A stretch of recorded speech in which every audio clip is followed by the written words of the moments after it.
The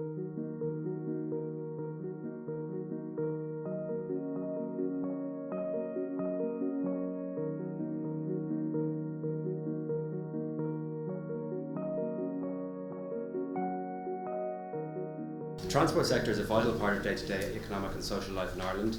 Despite this, we believe that the transport sector and the issues pertinent to it are sometimes the forgotten child in election campaigns. It is for this reason that we wanted to host today's discussion and to give it some spotlight. Most of you are stakeholders in this industry and you have a lot to say, so please say it. Can I begin by asking each of our speakers, start with Eamon Ryan, just for an opening statement about the whole transport sector and its importance and relevance to us and Green Party policy on the many issues. In the interim, what we have to do to avoid the city gridlocking is invest in pedestrian, walking, cycling, bus and taxi services. In terms of how we move forward to respond to the challenges that we have, it will be about how we deliver a new metro for our city, which is going to take time to do. We have to look if it's possible to do it quicker.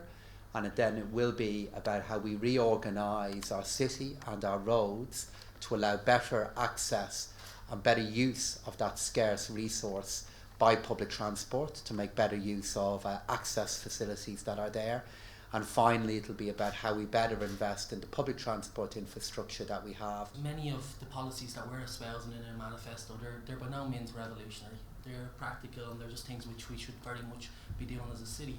We talk about lowering the cost of public transport first by way of just bringing people into the city and getting around environments in a kind of a cost-effective way.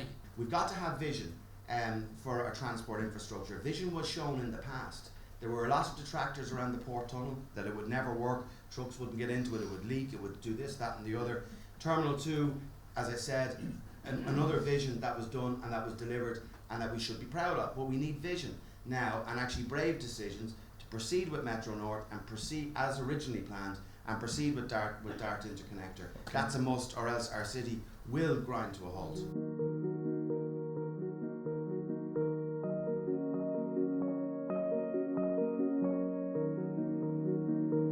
We need to make sure that Lewis works, and we also need to make sure that we have a city centre that is actually one that you want to come to, visit to. And that's probably the best civic space we have. I believe that taxis are part of our public transport solution. They shouldn't be seen as part of the problem. On the issue of the College Green development, yeah, I mean, taxis are public service vehicles. I think that needs to be protected. It can't be a sense and another decision's made and that your livelihood gets affected by it. I think we need to be brave, but I don't think courage comes from by making a unilateral decision that impacts upon another person's life. Getting back to College Green, and to be very clear about it, is that we don't support the banning of taxis from College Green. Just want to say that. There is a way can be worked out, but I think if you start from the premise of a proposal that excludes them in the first instance, well then you're fighting back on it. Whatever system we come up with has to include the taxi industry. Taxis are part of the solution, they shouldn't be part of the problem, and you've got to look at the reconfiguration with that in mind.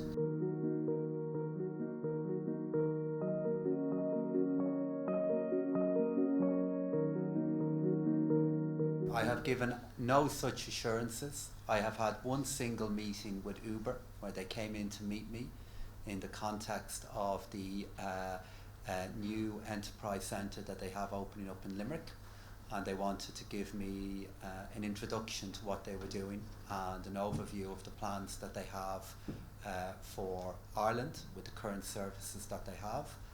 I have met them once when I have been abroad. They're the two main engagements that I've had with them. My current view in relation to the regulation of the taxi sector is the regulatory framework that we have in place at the moment. I'll be very clear with you, as the market stands at the moment, I believe we have the right regulatory framework in place. If somebody were to come to me with new and different proposals to challenge what I have said, I'd meet them, I'd do it in a transparent manner, and I'd tell everybody what I'm doing. But I've absolutely given no assurances to him. Uber is a huge threat, and I was a little bit concerned about the minister referring to as things stand at the moment. And I've been spending a lot of time knocking at doors, as you can imagine. It's the issue of Uber Pop is being raised with me, I think 4 times at this moment at doors, and then through other people contacting me. In terms of how Uber have behaved in European cities at this moment, their policy is very much being to ask for forgiveness rather than permission. So I think whatever regulatory framework is involved at the moment, if it needs to be stronger, we need an absolute commitment that Uber Pop cannot bring their kind of industry into this country at the moment in no way, shape or form. I can say certainly, as Dublin spokesperson for my own party, but as a front bench member, rideshare, we do not support ride sharing in this way. Now there are rural transport issues as well, and not just, that do affect North Dublin as well, where I live, but across the country, about how we can improve rural transport connectivity. But Uber, in our view, is certainly not the solution and shouldn't be even part of it, because you're talking about non-regulated, non-PSV licensed people picking up passengers for payment, and I think anyone with a right mind looking at that would say, hold on, that's not something we want. I don't think any of us, who I've heard, would support ride sharing in any way. Absolutely. Very clearly.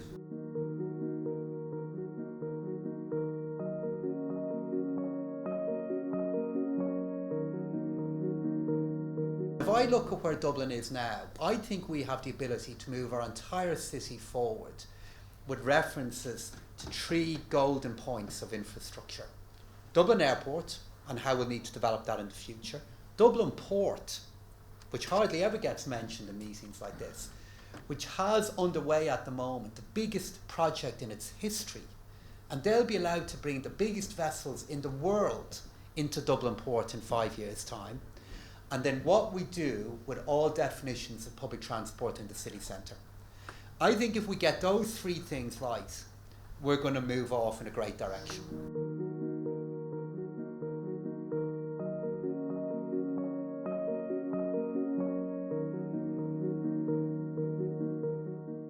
In our buses, we've made great progress in Dublin Bus. We need to do more with Bus Éireann. We do have a problem with Irish Rail, because of it being a hard rail network, and it's difficult to make kind of changes that we want in relation to taxis specifically.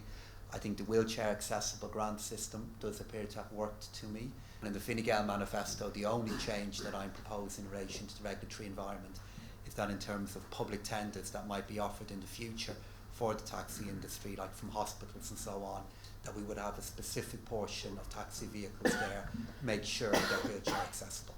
I think we can afford to go further. I think it would be good for the taxi industry. It would lead to increased, just strengthening of professionalisation of the industries, which is relates to the earlier commentary.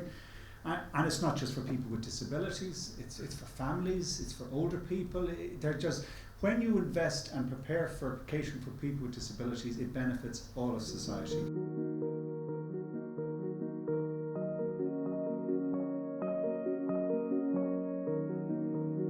We've been very much to the fore in relation to transport in Dublin. We were responsible for banning the heavy trucks in Dublin, keeping them out of the city centre.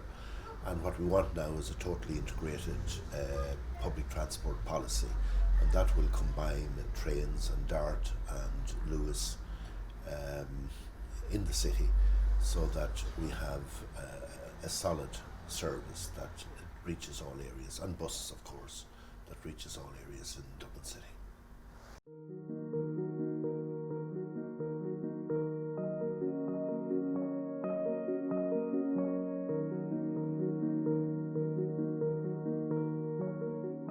Of course they should. It's ridiculous to think that College Green becomes a no-go zone for public transport. I mean, the whole city, people need to get from place to place, and you have to be able to go from north side to the south side.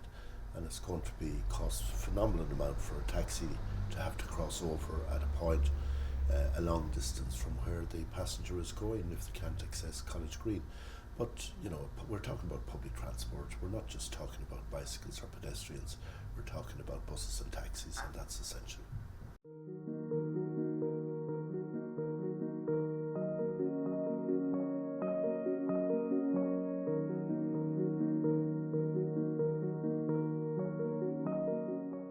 I used to be spokesperson on transport, and I produced a policy document for the taxi industry, which most of the taxi organisations were quite pleased with.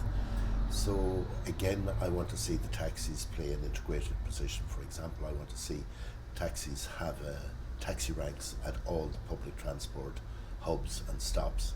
That would be one element of it, so that would enable them to become more integrated in the public transport system. In relation to ride sharing, this has been proposed by Uber I'm opposed to that. I think that that's a bad initiative. There's absolutely no restrictions, or it's not being regulated in any fashion, and I think it would be very dangerous to introduce it here in Ireland. I'd be opposed to it.